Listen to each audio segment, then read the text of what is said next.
ध्यान दो, आज हम जानेंगे पूर्णांक संख्या, है ना, पूर्णांक संख्या, दूसरा काल्पनिक संख्या। यही दो रह गया था, है ना, क्लास 6 में लिखवाए थे। तो ध्यान दो दोबारा, पूर्णांक संख्या जो होता है, धनात्मक मतलब प्लस, ऋणात्मक मतलब माइनस, और शून्य, शून्य क्या है, दोनों है। जैसा उपयोग वैसा काम करता है शून्य, ठीक है ना।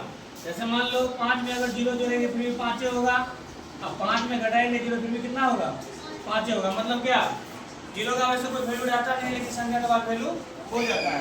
तो पूर्णांक संख्या का जो परिभाषा होगा, तो ध्यान रखो, धनात्मक, ऋणात्मक और शून्य से मिलकर जो संख्या बनती है उसको हम क्या कहते हैं, उसको हम पूर्णांक संख्या कहते हैं। क्या कहते हैं, पूर्णांक संख्या।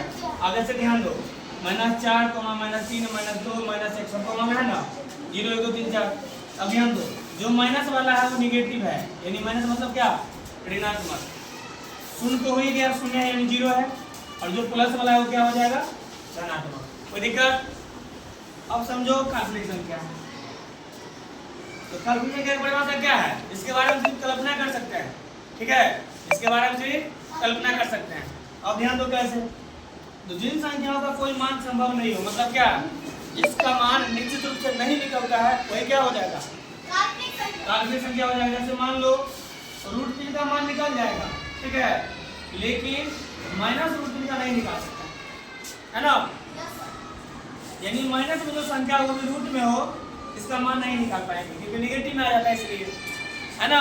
तो ध्यान रखना है, जिसका मान निश्चित नहीं हो, संभव नहीं हो, वही क्या हो जाएगा, काल्पनिक संख्या। अब पूर्णांक संख्या क्या हो गया, तो धनात्मक, ऋणात्मक और शून्य से मिलकर जो संख्या बनती है वो पूर्णांक संख्या कहता है। कोई दिक्कत? चलो ठीक है, रहने दो।